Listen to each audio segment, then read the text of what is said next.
Having gone as far as we can for the moment with the BSA A65 engine, now it's ready to be shipped off to other people to have a few things done. I thought I'd pick up where I left off on this Triton, and the front and rear wheels have got to be rebuilt on it. Now, we had some rims arrive here that were supposedly correct, but during the ordering process, the owner ordered them. It turned out that between us all, no allowance had been made for the fact that these wheels had previously been rebuilt with heavy duty spokes with nipples that were of such a diameter they wouldn't fit through the holes in the new rims. So the rims had to go back and be exchanged for some that are now correct. So I've got the rear wheel off, as we can see. I've got the tyre off and I'm ready to dismantle the wheel. I'm hoping that we should be able to reuse the spokes again. They're stainless, so it's just a matter of changing the rim and build the wheel back up with the new rim and through it and put the tyre on, and we're back in business. And then likewise on the front one. Now, if I have a very good day, I should be able to get all of that done today, but you never know what sort of obstacles and hurdles it's possible to encounter, so we'll see how it goes, and I'm going to crack on with it.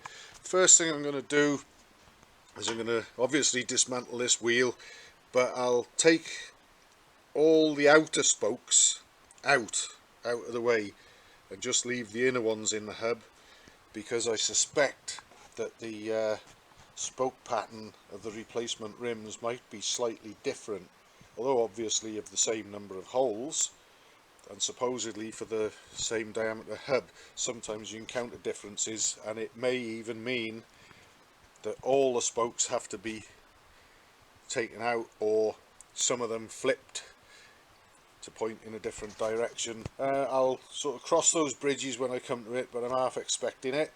So for now, I'll crack on and get this rim off, and we'll pick up when I've got something worth discussing.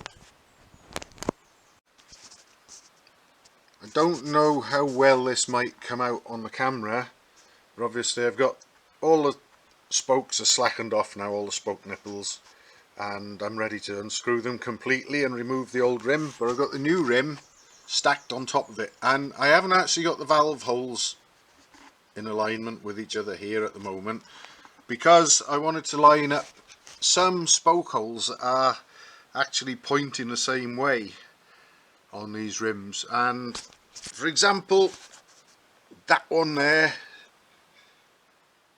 and that one there are on the same side of the wheel and pointing in the same direction, as is, let's see, where are we? This one facing the opposite direction, but the other two from the other side are going in totally different directions. So the lacing pattern is not going to be the same, and I'm hoping that that won't be a problem regarding the length of the spokes that I've got here, which I want to reuse. If I place the rim like that, I've now got, let's see, should have the valve holes lined up now, and again we can see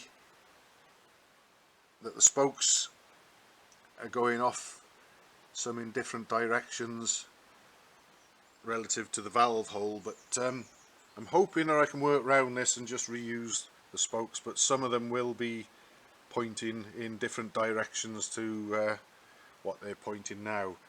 There's a couple of different ways that wheels can be laced up, so it may not be a major headache. I'll give it a go, and what the plan is, like I said already, is just start off using the spokes, the inners on the inside, because you can't really fit them afterwards. The outers you can fit afterwards when you've sort of got the wheel quite well assembled, but I'm going to see what I can do, get the inners in and see what they're looking like, and go from there. Better answer this phone, I suppose. Well, I've got my phones nicely out of the way, just in case either one of them kicks off.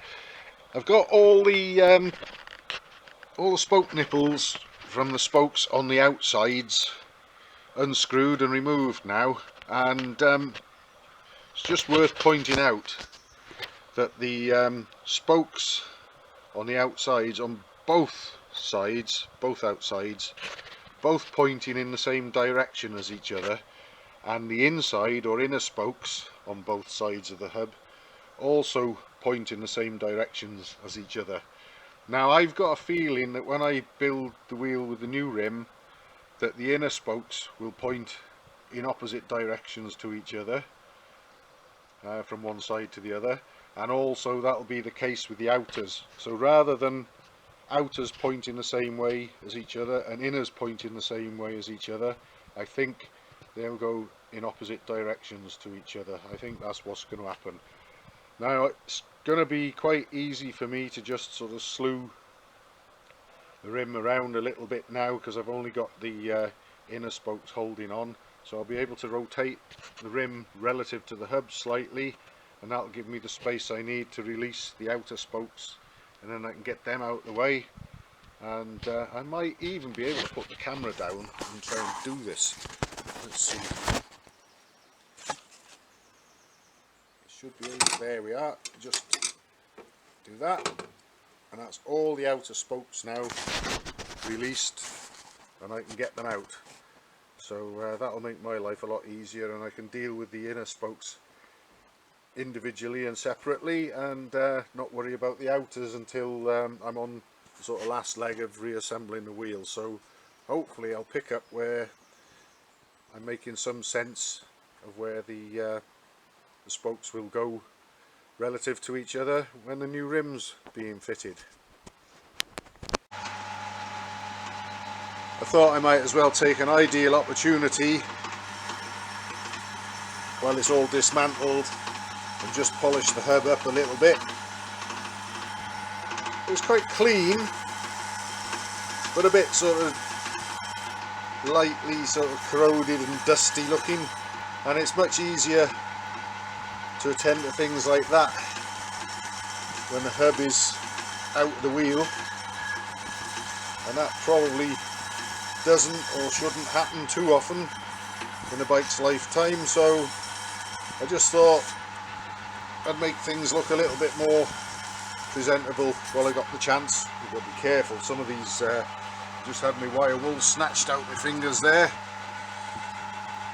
There's some casting marks that can be quite sort of grabby. Anyway, ideally I suppose I need two hands free, but hopefully that'll give the sort of basic gist of what I'm doing here. It shouldn't take me too long, and then we'll get back onto the reassembly of the wheel, I hope. I'm now at a stage where I got the hub looking presentable, and I've started a trial fitting of a few spokes, and I think I've got the pattern.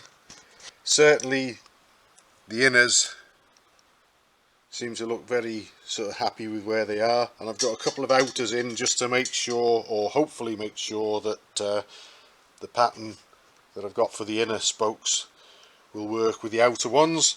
It's also worth noting, it's always worth keeping these spokes separate and knowing what you've got if you've got new ones, because the spokes that go through from the inside and lay on the outside like that have got longer ends on them than the ones that go on the inside through from the outside and are on the inside. And there's also a slight difference in the angle of the bend. You got we're actually sort of under 90 degrees there, we're over 90 degrees there.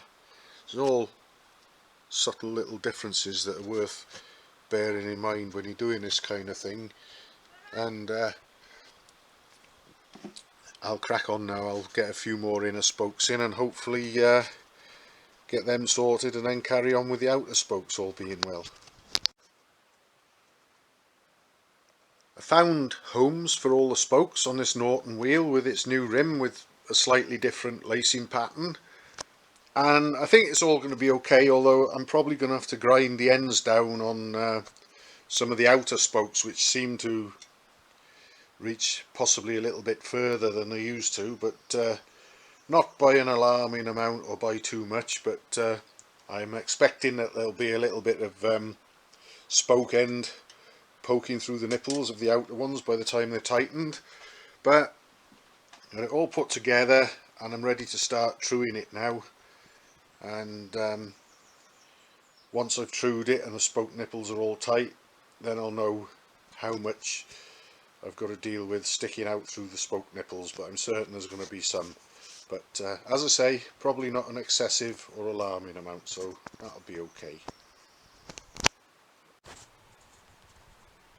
Right, here's the Norton wheel for the Triton that I've just finished building, and I've got to grind off any excess off a few of those spokes that I mentioned. A few of the outer ones are poking through beyond the nipples a little bit, but by no alarming amount, and everything worked out well in the end, despite or in spite of the slightly different lacing pattern to the originals. I've managed to use the original spokes with the new rim, because the original, the spokes that were on the wheel had obviously been rebuilt at some time previously, and they'd used stainless spokes and they were all intact and all the nipples were free on them. I cleaned the hub up a little bit in the lathe as well to give it a bit more of a shine and a better sort of appearance to blend in with the new rim. I'll just put the camera down here if I can, try not to drop it on the floor. I've got my string line because in this instance, with the full width hub and all the spokes being of equal lengths, the centre of the rim should coincide with the centre of the hub. Hopefully the camera might pick this up, but up on the top there, the vanishing point, if you like, when you look at the edge of the rim and look at the string and the outer edge of the hub flange all coincide. And again, whether the camera will pick that up or not, I don't know, but I've got the same going on the other side as well, so I'm happy that the rim is lined up relative to the hub. We've got a gauge here reading in thousandths of an inch, and one rotation of the clock face is equal to around about a millimetre. Radially or vertically, if you prefer, we're well within half a millimetre. I'll just set the dial gauge up so that we can see what's going on from side to side.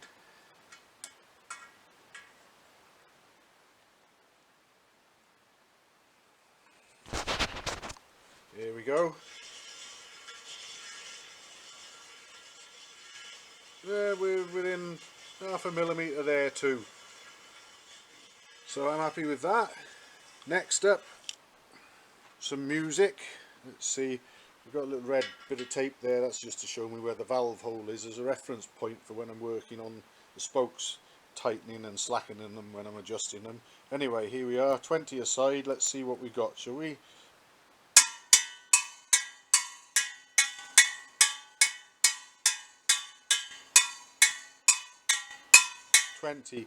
All not bang on the same note, but very, very close. The ones that are slightly different, I suppose. And on this side,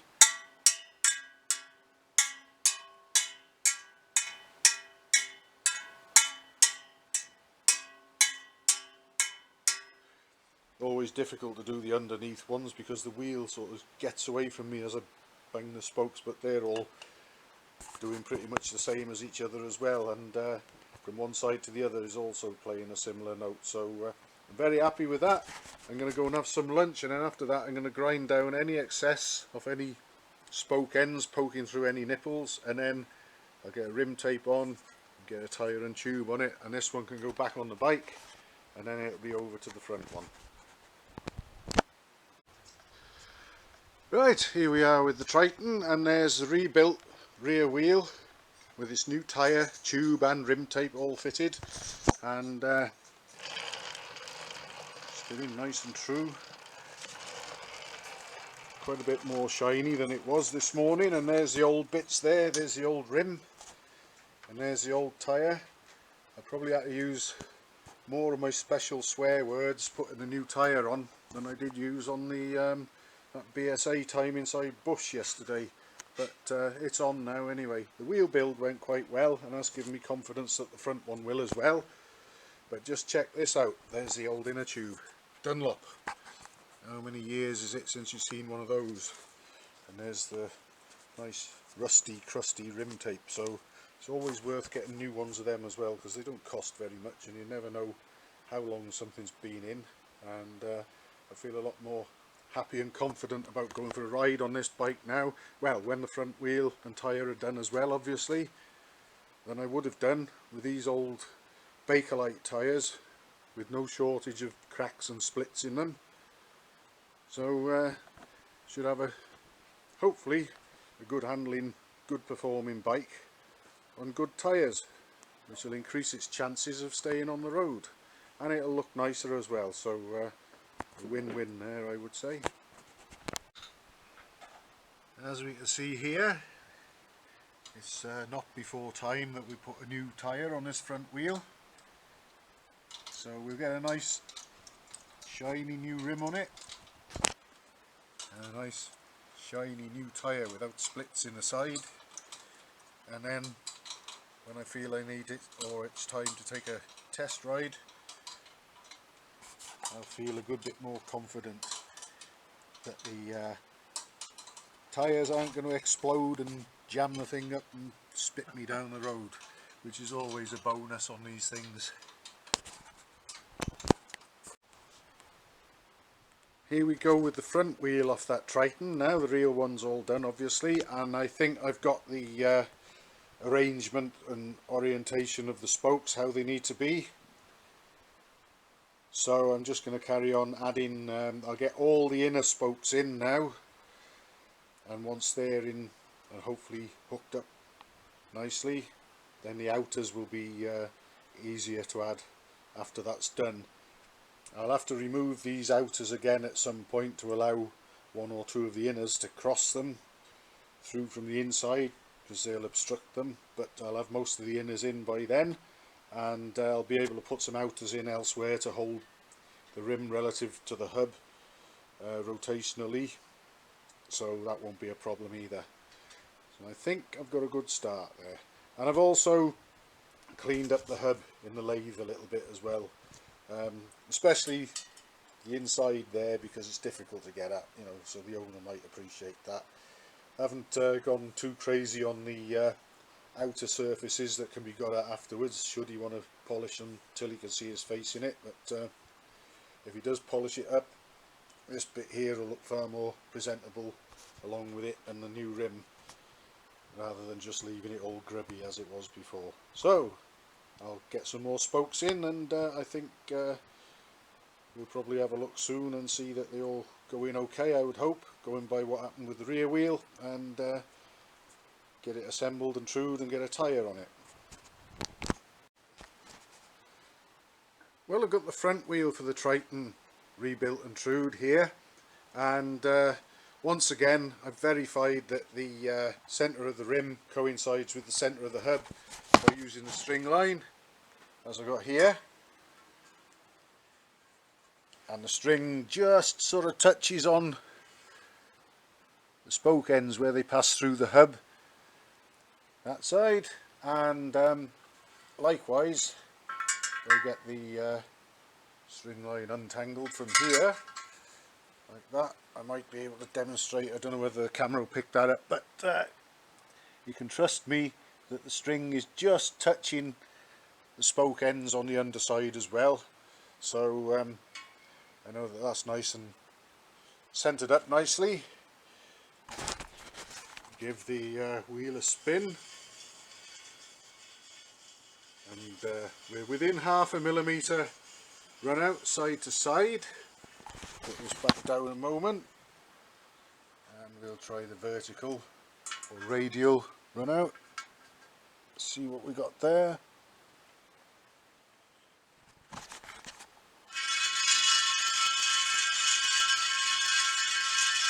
And well, maybe at worst a whisker over 0.5 millimetre vertically, so no problem with that. And Next up we'll play some music again, 20 aside.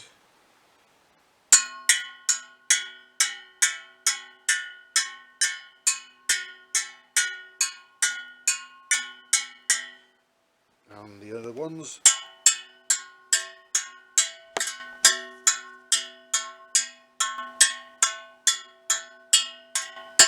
All pretty good there. So I don't even have to worry about grinding spoke ends off on this one. They all worked out rather nicely. So I'm just going to get a rim tape on and put a tyre on, and I can think about putting this back on the bike. Although I'll probably call it a day when I've built the wheel, because I need to clean out the brake drum and probably have a look at the brake linings and clean them up as well. And I think I'll do that tomorrow. I've had a pretty full on day today and I'm happy with where I've got to. I decided I'd put in a bit of overtime and I went for it, and not only fitted the tyre to the front wheel but also fitted the wheel to the bike. So there we are. In a day I've had both rusty wheels off, taken the tyres off, taken the old rims off, rebuilt them with the new rims and the existing stainless spokes, and fitted the new tubes, tyres and rim tapes, and got the wheels back on the bike. So I'm happy with that. And as a bonus, I haven't heard any hissing noises coming from either of the tyres either, so that's always good. So that's it, back on its newly rebuilt wheels with new boots, new inner tubes and new rim tapes, and I'm calling it a day. And I think I might have a beer this evening, maybe even two.